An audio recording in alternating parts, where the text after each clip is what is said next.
Hey guys, welcome back again to our channel leap again. और आज हम दोबारा हैं हमारे प्रिय teacher Shri S Chauhan sir ji के साथ में। और आज हम दोबारा कुछ बहुत ही महत्वपूर्ण मुद्दों के ऊपर सर से उनकी राय लेंगे, जैसे कि छात्रों की समस्याएं, किस किस प्रकार की समस्याएं जो हैं आज के समय में छात्रों को फेस करनी पड़ रही हैं, और कैसे जो है हम अपना उज्ज्वल भविष्य बना सकते हैं कोरोना के बाद के समय में भी।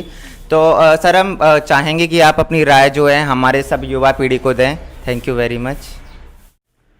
शिवम जी, आपने बहुत अच्छा प्रश्न किया। That the youth are facing today lack of proper guidance is the grievous problem with the student. Most of the students have the talent, they want to reach on the apex of success, but because of the lack of proper guidance they are unable to reach on the expected target of their life. जब तक होश आ पाता है तब तक विलंब हो चुका होता है। कहते हैं जिस ओर जवानी चलती है उस ओर जमाना चलता है। आज प्रौढ़ शिक्षा कार्यक्रम की आवश्यकता नहीं है, आवश्यकता है युवाओं को शिक्षित करने की। युवाओं को अभी जीवन के 40 वर्ष देखना है। यदि युवा हमारा शिक्षित ठीक से हो गया तो वो समाज में एक एजुकेशन के क्षेत्र में क्रांति ला सकता है। लेकिन आज बच्चों को अभी एहसास नहीं होता है, उनको भी they are taking only the education degree academic career, but they don't know what we have to apply, how to we have to apply the degree in our future life. और जब तक ये बताने वाला टीचर नहीं मिलता है तब तक उन बच्चों को सामना ये करना पड़ता है कि whatever they are studying they can apply this knowledge in any field of life. This thing is not very important. Most of the students think that if I could not get a job तो whole of my education has gone useless. ये wrong conception है, गलत धारणा बच्चों की है। आप अपने व्यक्तित्व का विकास कर लीजिए और इस व्यक्तित्व के विकास का स्टडी का आप प्रयोग जीवन के किसी क्षेत्र में कर सकते हो। Thank you very much sir. आपने बताया कि जो है कि हम अपने व्यक्तित्व का इसमें विकास करें, पर सर एक चीज़ मैंने देखी हुई है कि हम सरकारी, ज़्यादातर हमारा युवा आज के समय में सरकारी नौकरी की तैयारी करने में लगा हुआ है। तो सरकारी नौकरी की जब हम तैयारी कर लेते हैं पर इन द केस अगर वो नहीं लग पाती है तो फिर जो है छात्र बोलते हैं कि उनके पास कोई और मतलब बैकअप उनको समझ ही नहीं आता है कि अब वो करें क्या, क्योंकि ऐसी कोई स्किल भी है हमको कॉलेजों में नहीं सिखाई गई, स्कूलों में भी नहीं सिखाई गई। हमने सिर्फ अपनी रटने की विद्या पे ध्यान दिया। सरकारी नौकरी की तैयारी करते हैं उसमें भी सर हम मैथ पे रटने में, जीएस, इंग्लिश, इस पर ध्यान देते हैं, पर जब वो नहीं लग पाती है उसके बाद क्या करें, क्योंकि हमारे पास ऐसी कोई स्किल नहीं है कि जिसको करके हम रोज़गार पा सकें। शिवम जी, बहुत अच्छा प्रश्न आपने किया। आज के युवाओं के संदर्भ में most of the youth they are preparing for the various competitive examination only to get a government job. This is the limitation of the government job. How the government can provide the government job to all the youths ना। लेकिन suppose you take the example of one student, one who is preparing for civil service examination IAS. If he is unable to qualify the IAS examination in the preliminary main examination interview, after reaching on the up to interview they disqualified, तो at least they can start their own coaching institution. अभी आप एक IAS बन सकते थे, आप में क्षमता अगर है तो हजारों IAS को आप बना सकते हो। ऐसे कई उदाहरण हैं। आज कोटा का नाम ऑल इंडिया में लिया जाता है in the field of education. हुआ There was only one person, he was handicapped, I am telling you, he is handicapped, not was, he was Mr. Bansal, और उसने ही started the IIT examination, IIT coaching institution at Kota. आज कोटा को सारे राष्ट्र में जाना जाता है। आज उसका देखा देखी में many person are imitating him, Bansal, और many institutes are being opened for the NEET and IITs in Kota, or Kota has become the great center of education. This is because of the efforts of the teachers. आप example ले लीजिए, किसी बच्चे ने LLB किया है, LLM किया है, सिविल जज की तैयारी की। Unfortunately if is unable to qualify for the civil जज और ADPO, आप you start your own practice. You start your own practice if you have the talent, if you have gained the knowledge, if you have prepared your IPC, CRPC, evidence, CPC very well. आप practice के field में उसको apply कर सकते हो। ये आपका व्यक्तिगत फील्ड है और इसमें इतनी संभावना है आप 20 लोगों को और अपने जूनियरशिप में और जॉब दे सकते हो। आने वाले समय में वो भी अच्छे एडवोकेट साबित हो सकते हैं। आप कई इंडिया में उदाहरण हैं नानी पालकी वाला है, रानी जेठमलानी हैं, सॉली सौराब जी हैं, हजारों एग्जाम्पल हैं.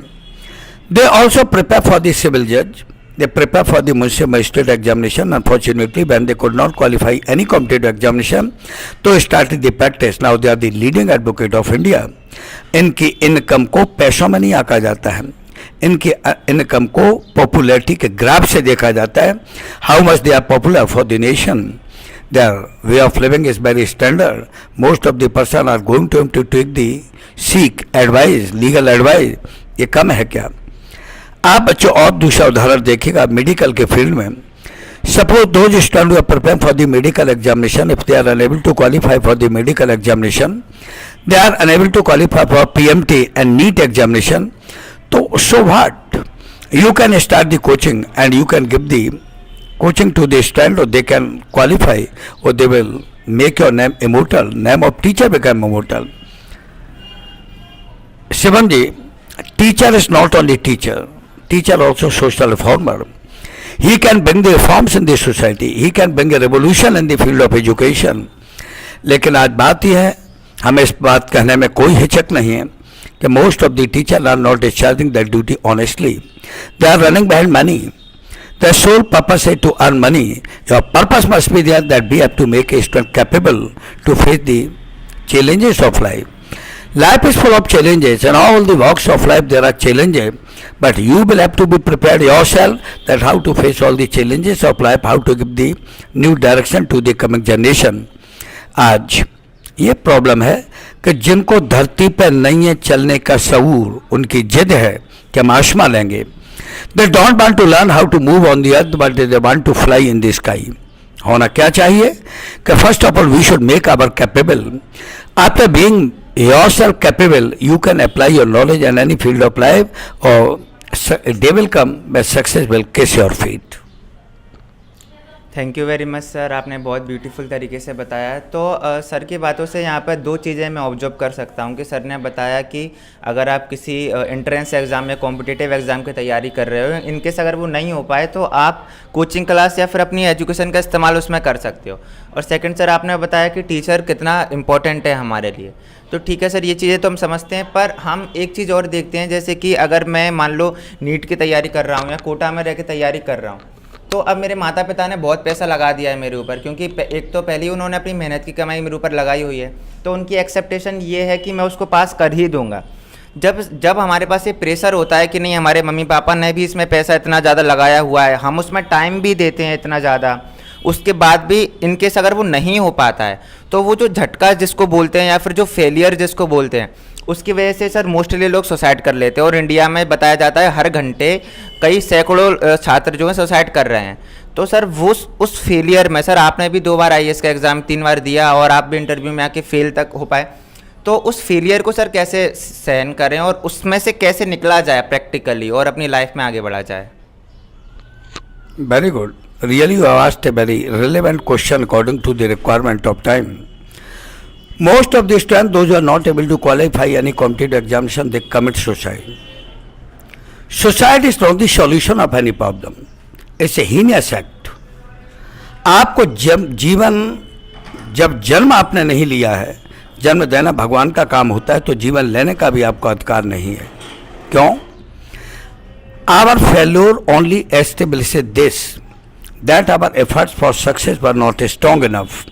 हमारी असफलता केवल ये सिद्ध करती कि हमारी सफलता के लिए किए गए प्रयास पूर्ण नहीं थे.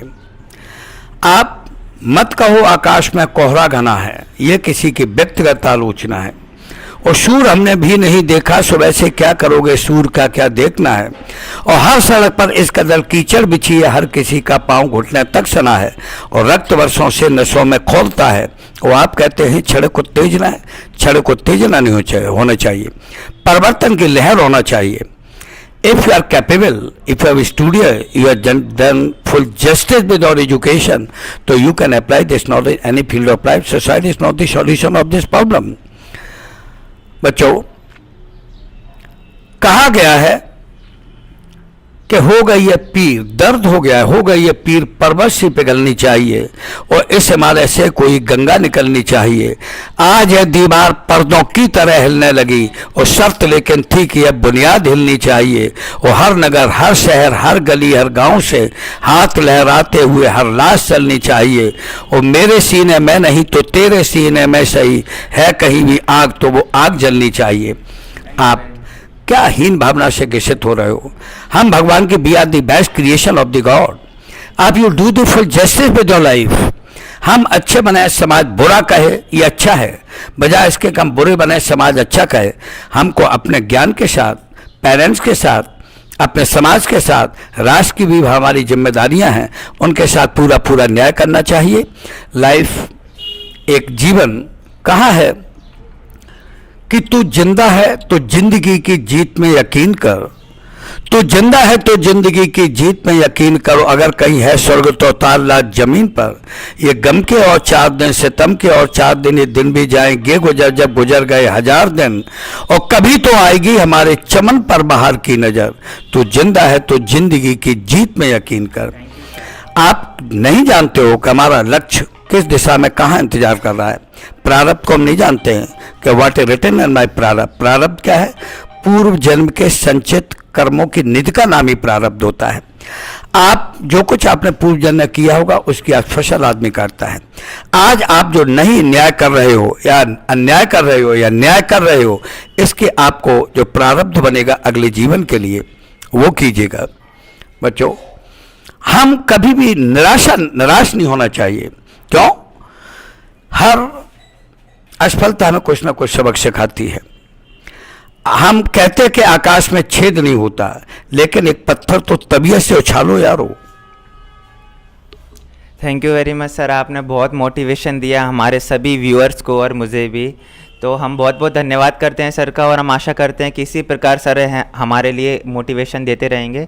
तो आज के सर पूरे सेशन से आपसे बात करके एक चीज़ मैं सीखा हुआ हूँ, जो मुझे लगता है कि हमको सर अच्छा दिखने के लिए नहीं, अच्छा बनने के लिए जीना चाहिए। क्योंकि आज हर कोई अच्छा दिखने के लिए जीना चाहता है, पर मैं आपसे ये चीज़ सीखा हूँ कि हमें अच्छा बनने पर फोकस करना चाहिए, ऑटोमेटिक हम अच्छे दिखने लगेंगे। Thank you very much sir, बहुत बहुत शुक्रिया, आपने हमारे लिए मौका दिया। और आपकी कोई भी राय है, अगर आप कुछ भी क्वेश्चन करना चाहते हैं सर से, तो हमें कमेंट बॉक्स में लिख के बताइए। हम ज़रूर आशा करेंगे कि सर हमारे लिए अगला वीडियो आपके क्वेश्चनों पर लेके आएँ। Thank you very much, have a nice day.